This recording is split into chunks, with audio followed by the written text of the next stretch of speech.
Welcome to মৌলিক study. মৌলিক স্টাডিতে তোমাদের সবাইকে স্বাগত। আজকে 25শে ডিসেম্বর 25শে ডিসেম্বর 2023-এর কারেন্ট অ্যাফেয়ার্সের ইম্পর্টেন্ট প্রশ্ন নিয়ে চলে এলাম। চলো শুরু করা যাক। 1 নম্বর প্রশ্ন, জাতীয় ভোক্তা অধিকার দিবস বা ন্যাশনাল কনজিউমার রাইটস ডে 2023 কবে পালিত হলো?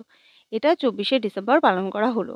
প্রতি বছর এটা 24শে ডিসেম্বর পালিত হয়, কারণ 1986 সালে ভোক্তা সুরক্ষা আইন এটা পাশ হয়েছিল। 24শে ডিসেম্বর রাষ্ট্রপতি সেই দিন সম্মতি জ্ঞাপন করেছিল, সেই জন্য এই দিনটি 24শে ডিসেম্বর প্রতি বছর পালিত হয়ে আসছে। ভোক্তা সুরক্ষা আইন ভোক্তাদের ত্রুটিপূর্ণ পণ্য, অবহেলামূলক পরিষেবা, অন্যান্য বাণিজ্য অনুশীলন থেকে রক্ষা করার জন্য এটা তাদের প্রদান করা হয়।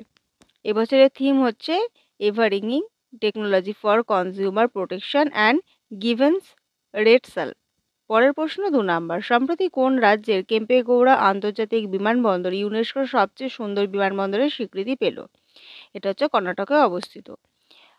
ইউনেস্কোর পিক্স ভার্সে 2023 সাম্প্রতিক ঘোষণায় বেঙ্গালুরুর কেম্পেগৌড়া আন্তর্জাতিক বিমানবন্দর, যেটা টার্মিনাল 2, সেটা বিশ্বব্যাপী এক প্রশংসা অর্জন করেছে এবং সবচেয়ে সুন্দর হচ্ছে বিশ্বের মধ্যে অন্যতম সুন্দর বিমানবন্দর হিসেবে স্বীকৃতি পেয়েছে। ওয়ার্ল্ড জাজ প্যানেল, যার সভাপতিত্ব করেছে বিখ্যাত ফ্যাশন ডিজাইনার এলি শাফট, এই সম্মানে তিনি ভূষিত করেছেন। এটা একটা অনন্য স্বীকৃতি বলতে পারো। কর্ণাটক রাজধানী হচ্ছে বেঙ্গালুরু। মুখ্যমন্ত্রী সিদ্দারামাইয়া, রাজ্যপাল Thawarchand Gehlot, national park Bandipur national park, Bannerghatta national park, Kudremukh national park আর নাগরহোল ন্যাশনাল পার্ক। পরের প্রশ্ন 3 নম্বর, সম্প্রতি ইউনেস্কো এশিয়া প্যাসিফিক অঞ্চলে সাংস্কৃতিক ঐতিহ্য সংরক্ষণে অসামান্য অবদানের জন্য কটি ভারতীয় প্রকল্পকে স্বীকৃতি দিয়েছে? এটা হচ্ছে টোটাল ভারতের 4টি প্রকল্পকে স্বীকৃতি দান করেছে। ইউনেস্কো এশিয়া প্যাসিফিক অঞ্চলে সাংস্কৃতিক ঐতিহ্য সংরক্ষণে তাদের অসামান্য অবদানে ভারতের 4টি প্রকল্পকে স্বীকৃতি দিয়েছে। তার মধ্যে রামবার্গ গেট, সেটা পাঞ্জাবে অবস্থিত। পাঞ্জাবে এটা হচ্ছে অ্যাওয়ার্ড অফ এক্সিলেন্স অ্যাওয়ার্ড পেয়েছে। এটা নিশ্চিত করেছে পুনরুজ্জীবিত হেরিটেজ সাইটটি বৃহত্তর সম্প্রদায়কে উপকৃত করবে। এছাড়া মেরিট পুরস্কারের মধ্যে পেয়েছে চার্চ অফ এপিফ্যানি হরিয়ানা এবং বিকানের হাউস। দিল্লি হরিয়ানার চার্চ অফ এপিফ্যানি এবং দিল্লির বিকানের হাউস মেরিট পুরস্কার এটা তারা পেয়েছে। যেহেতু ইউনেস্কো দিয়েছে, ইউনেস্কোর সম্বন্ধে একটু বলি। United nation educational scientific and cultural organisation, full form এটা তোমার পরীক্ষায় পড়ে। এটা সদর দপ্তর ফ্রান্সের প্যারিসে অবস্থিত। প্রতিষ্ঠা হয়েছিল 1945 আর জাতিসংঘের সংস্থা। পরের প্রশ্ন 4 নম্বর, সম্প্রতি কোন ব্যক্তি শাস্ত্র রামানুজন পুরস্কার 2022 এবং 2023-এর পুরস্কার পেলেন? এটা হচ্ছে ইউনকিং তাং এবং রুইয়াক্স ঝাং। দুজনে হচ্ছে, একজন 22 সালের জন্য উনি পেয়েছেন আর 23 সালের জন্য উনি পেয়েছেন। গাণিতিক দক্ষতার স্বীকৃতিস্বরূপ শাস্ত্র রামানুজন পুরস্কার এটা দেওয়া হয়। 2022 এবং 23 সালে শাস্ত্র রামানুজন পুরস্কারগুলি বার্কলেতে ক্যালিফোর্নিয়া বিশ্ববিদ্যালয়ের সাথে অনুমোদিত গণিতবিদ ইউনকিং তাং এবং রুইয়াক্সিং ঝাং এইকে প্রদান করা হয়েছে। 2005 সালে এই পুরস্কারটার প্রতিষ্ঠা করা হয়েছিল। 32 বছর কম বয়সী যারা গণিতের ক্ষেত্রে অবদান রেখেছে তাদেরকে শাস্ত্র রামানুজন পুরস্কারটা দেয়া হয়। কিংবদন্তি ভারতীয় গণিতবিদ শ্রীনিবাস রামানুজন জন্মদিনে এটা দেওয়া হয়। প্রতি বছর $10,000 এবং একটি শংসাপত্র প্রদান করা হয়। পরের প্রশ্ন 5 নম্বর, সম্প্রতি কোন কবি সল্ট অ্যান্ড পেপারের জন্য রবীন্দ্রনাথ ঠাকুর সাহিত্য পুরস্কার জিতেছেন? এটা হচ্ছে সুকৃতা পল কুমার। রবীন্দ্রনাথ ঠাকুর সাহিত্য পুরস্কার কবি সমালোচক সুকৃতা পল কুমার তাকে দেয়া হয়েছে তার বই সল্ট অ্যান্ড পেপার সিলেক্টেড পোয়েমসের জন্য। তিনি হচ্ছে ষষ্ঠ প্রাপক হিসেবে মনোনীত হয়েছেন। এই মর্যাদাপূর্ণ পুরস্কার বিশ্বজুড়ে অসামান্য সাহিত্য কর্মকে স্বীকৃতি দেয়, যা বিশ্ব শান্তি, সাহিত্য, শিল্প, শিক্ষা এবং মানবাধিকার প্রচার করে। এবং এই সাহিত্য পুরস্কারে পাওয়া যায় হচ্ছে $5,000, একটি মূর্তি এবং একটি শংসাপত্র। পরের প্রশ্ন 6 নম্বর, সম্প্রতি কোন মন্ত্রক পাট চাষিদের জন্য পাট মিত্র অ্যাপের উন্মোচন করেছে? যেটা হচ্ছে বস্ত্র মন্ত্রক।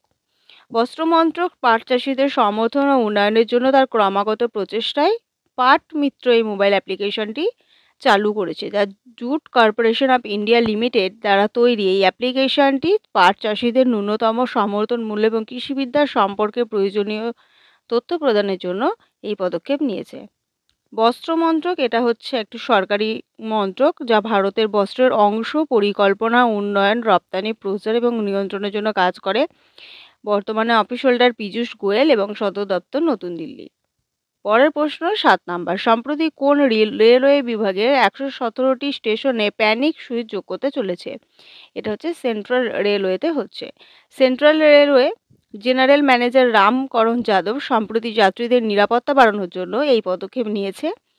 সেখানে টোটাল ১১৭টি রেল স্টেশনে এই প্যানিক সুইচ ইনস্টল করা হয়েছে, যাতে যাত্রীরা জরুরি অবস্থায় রেলওয়ে সুরক্ষা বাহিনীকে সতর্ক করতে পারে।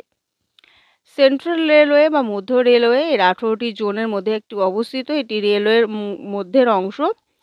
আর এটা সবথেকে ইম্পর্টেন্ট কী জন্য? কারণ ১৯৫৩ সালে যখন প্রথম রেল চালু হয়েছিল, এই সেন্ট্রাল রেলওয়ের মধ্যেই বোম্বাই থেকে থানের মধ্যে প্রথম রেলটা স্থাপন করা হয়েছিল। আর বর্তমানে হচ্ছে মধ্য রেলের প্রধান কার্যালয় হচ্ছে ছত্রপতি শিবাজি টার্মিনাস, মুম্বাইয়ে অবস্থিত। পরের প্রশ্ন ৮ নাম্বার। সম্প্রতি গ্রামীণ উন্নয়ন মন্ত্রক স্ব-সহায়তা গোষ্ঠীর পণ্যের সহজলভ্যতা প্রসারিত করতে কোন সংস্থার সাথে চুক্তি করেছে? এটা হচ্ছে জিও মার্টের সাথে চুক্তি করেছে। গ্রামীণ উন্নয়ন মন্ত্রক রিলায়েন্স রিটেলের একটি উদ্যোগ জিও মার্টের সাথে সমঝোতা স্মারক বা মৌ স্বাক্ষর করেছে।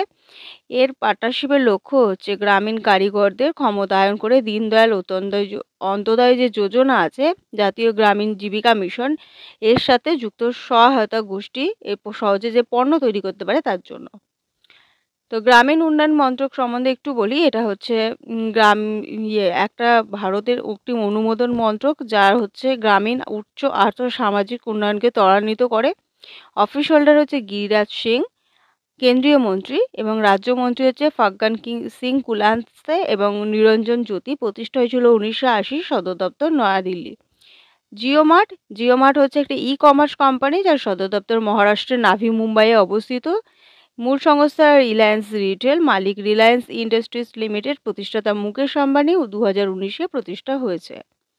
পরের প্রশ্ন ৯ নাম্বার। সম্প্রতি ডক্টর ভি মোহিনী গিরি প্রয়াত হয়েছেন। তিনি কে ছিলেন? তিনি প্রাক্তন জাতীয় মহিলা কমিশনের চেয়ারম্যান ছিলেন। নারী অধিকারের জন্য তিনি সুপরিচিত ডক্টর ভি মোহিনী গিরি। তিনি অসুস্থতার পর ৮৬ বছর বয়সে প্রয়াত হয়েছেন এবং তিনি নারীর ক্ষমতায়নে গুরুত্বপূর্ণ অবদান রেখেছিলেন। এর জন্য অনেক পুরস্কার এবং স্বীকৃতি পেয়েছেন। ১৯৯৫ থেকে ১৯৯৮ সাল পর্যন্ত তিনি জাতীয় মহিলা কমিশন তার চেয়ারম্যানের হিসেবে দায়িত্ব পালন করেছিলেন। তো তার সম্প্রতি প্রয়াণ ঘটেছে। পরের প্রশ্ন এবং লাস্ট প্রশ্ন ১০ নাম্বার। সম্প্রতি কোন খেলোয়াড় রেসলিং ফেডারেশনের নতুন প্রধান নির্বাচনের পর ইস্তফা দিলেন? এটা হচ্ছে সাক্ষী মালিক। তোমাদের এর আগের দিনই পড়ানো হয়েছে, রেসলিং ফেডারেশনের নতুন প্রধান নির্বাচিত হয়েছে। তিনি হচ্ছেন সঞ্জয় সিং। তো তার নির্বাচনের পরেই ইস্তফা দিয়েছেন। তার নাম হচ্ছে সাক্ষী মালিক। ২০১৬ সালে তিনি অলিম্পিক ব্রোঞ্জ পদক ভারত বিজয়ী ছিলেন। তিনি সম্প্রতি তার অবসর ঘোষণা করেছেন। এই ছিল আজকে সমস্ত ডিটেলস। ভিডিওটা ভালো লাগলে লাইক করো, বন্ধুদের সাথে শেয়ার করো এবং চ্যানেলে নতুন হলে অবশ্যই চ্যানেলটি সাবস্ক্রাইব করো। আজকে এতটুকুই।